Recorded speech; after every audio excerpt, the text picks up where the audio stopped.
आज हम बात करने वाले एक हॉलीवुड मिस्ट्री थ्रिलर के बारे में जो 2020 में रिलीज हुई थी। दोस्तों, इस फिल्म का नाम है शॉर्टकट। कहानी के स्टार्टिंग में हम एक यंग लड़के को घने जंगल के अंदर से भागते हुए देखते हैं। शायद वो काफी देर से भाग रहा था, थक चुका था वो। एक पॉइंट पर वो गिर जाता है। उसके चेहरे पर डर और फ्रस्ट्रेशन का एक अजीब सा एक्सप्रेशन था, जिससे लग रहा था कि बहुत इंपॉर्टेंट कुछ उससे पीछे छूट रहा है। नेक्स्ट सीन में हम इस कहानी के मेन प्लॉट में एंटर करते हैं। काफी यूजुअल डे था ये। एक ग्रुप ऑफ टीनेजर्स अपने फेवरेट ड्राइवर के साथ फील्ड ट्रिप पर निकले थे। इस ग्रुप में था नोलन, बेस, क्वीनी, कर्ल और रेजी।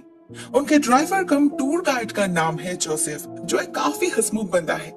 मौसम सुहाना था, सभी बहुत एंजॉय कर रहे थे। इसी बीच रेडियो पर एक न्यूज टेलीकास्ट होती है, जिससे हमें पता चलता है कि आज का दिन काफी स्पेशल है। आज रात फुल लूनर इक्लिप्स होने वाला है। ऐसा इक्लिप्स जो हर 20 साल में एक बार होता है। जोसेफ तो काफी एक्साइटेड था इसे देखने के लिए, मगर इन यंगस्टर्स को इसकी परवाह ही नहीं। हम देखते हैं ये रास्ता जंगल के अंदर से गुजरता है। जहाँ कुछ आगे जाते ही जोसेफ को गाड़ी रोकनी पड़ती है, क्योंकि आगे रोड ब्लॉक्ड था। एक काफी लंबा चौड़ा पेड़ पड़ा था रास्ते के बीचों बीच। वहां एक क्रेन भी खड़ी थी, मतलब मेंटेनेंस वाले आए तो थे, लेकिन फिलहाल तो उनका कोई नामो निशान नहीं दिख रहा। इतनी दूर आने के बाद जोसेफ वापस जाना नहीं चाहता था, तो वो एक दूसरा रास्ता अपनाता है। एक शॉर्टकट जो कन्वेंशनल रास्ता तो नहीं था, मगर अभी इसके अलावा और कोई ऑप्शन नहीं। जोसेफ उसी रास्ते पर गाड़ी घुमाता है, मगर वो नोटिस ही नहीं करता कि उसी रास्ते के पास एक लाश भी पड़ी है। वो लोग तो कुछ और ही देखने में बिजी हो जाते हैं। असल में इस नए रास्ते पर एंट्री लेते ही सर्दियों का मौसम आ चुका था। चारों तरफ जैसे अंधेरा छा चुका था। जंगल और भी घना होने लगता है, हर तरफ कोहरा छाने लगता है, और हमें इसी रास्ते के आसपास कुछ जानवरों के कंकाल भी नजर आते हैं, ऐसी वो जैसे किसी और ही दुनिया में पहुंच चुके थे। मगर इस रास्ते पर भी उन्हें कुछ दूर जाते ही रुकना पड़ता है, क्योंकि रास्ते के बीचों बीच एक मरा हुआ जानवर पड़ा था। जोसेफ जाता है उसे हटाने, मगर जब वो गाड़ी में लौटता है वो अकेला नहीं होता। उसके साथ कोई और भी था जो जोसेफ को गन पॉइंट पे ले रखा था। इस आदमी का नाम है पेड्रो, एक साइको सीरियल किलर जो बच्चों का खून करके उनके जीव काट लेता था। The tongue eater. 2 साल पहले उसे पुलिस ने अरेस्ट की थी, मगर कुछ दिन पहले ही वो जेल से भागकर इस जंगल में आकर छुप गया। अभी इन बच्चों को टोप बनाकर शहर वापस जाना चाहता है वो। सभी बच्चे उसे देखकर बहुत डर जाते हैं। जोसेफ भी उसे शांत रखने के लिए उसके ही कहने पर ड्राइव करने लगता है एंड ग्रेजुअली एक टनल में एंटर करता है। तब तक शाम हो चुकी थी। ये एंडलेस रास्ता जैसे खत्म ही नहीं हो रहा था। ऊपर से इतना टेंशन। इस सब के चक्कर में कोई नोटिस ही नहीं करता कि इस टनल के आगे एक साइन बोर्ड भी है, जिस पर लिखा है ये एक मिलिट्री जोन है, आम लोग इससे दूर रहे। इस टनल में एंटर करने के कुछ देर बाद अचानक ये वैन बंद पड़ जाती है। पेट्रो क्वीनी को गन पॉइंट पे लेके जोसेफ को फोर्स करता है इसे ठीक करने के लिए। जोसेफ कोशिश तो करता है, मगर प्रॉब्लम उसे समझ नहीं आती। तभी उन्हें वैन के रोशनी से कुछ ही दूरी पर एक चीज नजर आती है, काले रंग के बस्ते की तरह। वो क्या है किसी को समझ नहीं आ रहा था, तो पेड्रो जोसेफ को भेजता है देखने के लिए। अचानक टनल की लाइट्स ऑफ हो जाती है और जोसेफ उसके सामने जा पहुंचते ही ये चीज उठकर खड़ी हो जाती है, हमला कर देती है जोसेफ पर और मार डालती है उसे। अंधेरे में कोई ठीक तरह से कुछ भी देख नहीं पाता, मगर जोसेफ की चिल्लाहट से सभी के रोंगटे खड़े हो जाते हैं। स्पेशली पेड्रो बहुत ही ज्यादा डर चुका था। वो अभी के अभी यहाँ से निकलना चाहता था, मगर गाड़ी की चाबी तो जोसेफ के पास है। पेड्रो की हिम्मत नहीं हुई खुद जाने की, तो वो इन बच्चों को ही फोर्स करता है एंड फाइनली बेस जाती है चाबी लाने। जोसेफ की हालत देखकर वो बहुत ज्यादा घबरा जाती है। उसे जैसे किसी जानवर ने नोच नोच कर खाया है। टनल के अंधेरे कोने में बेस को एक काला साया भी नजर आता है। जैसे ही वो फ्लैशलाइट ऑन करती है, वो क्रिएचर छुप जाता है अंधेरे में। मगर बेस समझ चुकी थी कि ये वही क्रिएचर है, इंसान की तरह दिखने वाला, जिसने जोसेफ पर हमला करके उसे मार डाला है। बेस भागकर गाड़ी में वापस आ जाती है, सभी को इन्फॉर्म करती है उसने क्या देखा। रेजी उस चाबी से इंजन स्टार्ट करने की कोशिश करता है, मगर ये गाड़ी तो खराब हो चुकी थी।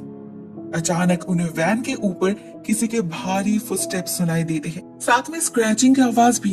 अभी तो इस वैन में भी वो लोग सुरक्षित नहीं थे। पेड्रो ऐसे मरना नहीं चाहता था, तो वो गाड़ी से उतर जाता है बंदूक से उस क्रिएचर का शिकार करने, लेकिन उल्टा उसे ही मरना पड़ता है। ये बच्चे वैन का दरवाजा बंद करके किसी तरह अपने आप को बचाने की कोशिश करते हैं, मगर ये क्रिएचर अपने नुकीले नाखूनों से उस दरवाजे को बहुत ही आसानी से खोलकर घुस जाता है वैन के अंदर। वैन की लाइट्स फ्लिकर करने लगती है। डर से सभी चिल्लाने लग जाते हैं। उधर दूसरा दरवाजा जैम हो चुका था। ऐसे कियोस्क के बीच बेस को याद आता है उसके फ्लैशलाइट दिखाने पर ये क्रिएचर छुप गया था, तो इस बार भी वो वही करती है। सभी उसे फ्लैशलाइट से डरा के बाहर भागते हैं। टनल के पास उन्हें एक साइडवे मिलता है जहां से वो लोग नीचे जाने लगते हैं, मगर नीचे तो जैसे भूलभुलैया बना हुआ था। हर तरफ अंधेरा था। बहुत सारे पैसेजवेज थे जो जाल की तरह स्प्रेड हो रखे थे। ये लोग एक रास्ते को अपनाते हुए एक रूम में जा पहुंचते हैं। वहां बहुत सारे कैंडल्स पड़े थे। एक फ्लोर मैप था जिससे उन्हें पता चलता है जनरेटर रूम कहाँ है। बेस और नोलन समझ चुके थे इस क्रिएचर को सिर्फ रोशनी से ही काबू किया जा सकता है, तो वो दोनों निकल पड़ते हैं जनरेटर ऑन करने। मैप फॉलो करते हुए वो लोग वहां पहुंच तो जाते हैं, मगर उससे पहले रास्ते पर उन्हें एक स्केलेटन दिखता है, किसी आदमी का। वो भी शायद इसी क्रिएचर का शिकार बना था। उधर एट द सेम टाइम क्वीनी को बाथरूम जाना पड़ता है, तो रेजी उसके साथ जाता है। एक स्पॉट पर दोनों अलग होते हैं क्योंकि ऑब्वियसली क्वीनी को प्राइवेसी चाहिए थी। रेजी उससे बस कुछ ही दूरी पर खड़ा था। फिर भी ना जाने कब वो क्रिएचर क्वीनी को उठा ले जाता है। अकेले रेजी की हिम्मत नहीं होती, वो कार्ल को भी बुला लेता है और दोनों मिलकर क्वीनी को ढूंढने लग जाते हैं। अंधेरे पैसेजवे से गुजरते वक्त उन्हें उस क्रिएचर की गुर्राने की आवाज सुनाई देती है, जिसे फॉलो करते हुए वो लोग एक कोने में जा पहुंचते हैं। अंधेरे कोने में वहां उन्हें क्वीनी तो दिख जाती है, मगर उसे देखकर इन दोनों की हालत खराब हो चुकी थी। क्वीनी के ऊपर वो क्रिएचर बैठा था जो उसे जकड़ कर रखा था। रेजी उसे बचाने के लिए उस क्रिएचर को मशाल से डराता है। इससे क्वीनी तो बच जाती है, मगर ये क्रिएचर उल्टा रेजी पर हमला कर देता है। कार्ल और क्वीनी बस देखते ही रह जाते हैं। उन्हें समझ ही नहीं आता इस वक्त उन्हें क्या करना चाहिए। फॉर्चुनेटली ठीक उसी वक्त base and Nolan generator on कर देते हैं और ये पूरी जगह रोशनी से भर जाती है। एज ए रिजल्ट इस क्रिएचर को भागना ही पड़ता है। रेजी तब भी डर से कांप रहा था। किसी तरह वो खुद को संभालता है और ये तीनों मिलकर बेस और नोलन को ढूंढने निकलते हैं, क्योंकि यहाँ पर कोई भी सेफ नहीं। उन्हें एक साथ रहना होगा। उधर लाइट्स ऑन होते ही बेस और नोलन को उस जनरेटर रूम की हालत दिखती है, जिसे देखकर लग रहा था कि वहां कोई रहता था। दीवार पर बहुत सारे मिसिंग पोस्टर्स टंगे थे। इस क्रिएचर के स्केचेस बने हुए थे, कुछ पेपर वर्क्स थे और एक डायरी जिस पर ज्यूलियो शार्पी का नाम लिखा था। ये वही लड़का था जिसे हमने फिल्म के स्टार्टिंग में भागते हुए देखा था। वो 40 साल पुरानी बात है। एक दिन ज्यूलियो और उसकी बहन ऐसे ही घूमते घूमते इस टनल में आ पहुंचे थे।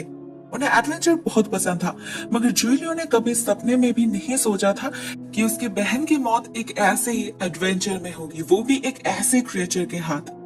उस वक्त उसके बातों पर किसी ने बिलीव नहीं किया, ना उसके पेरेंट्स ने ना पुलिस ने, लेकिन ज्यूलियो ने अपनी खोज जारी रखा।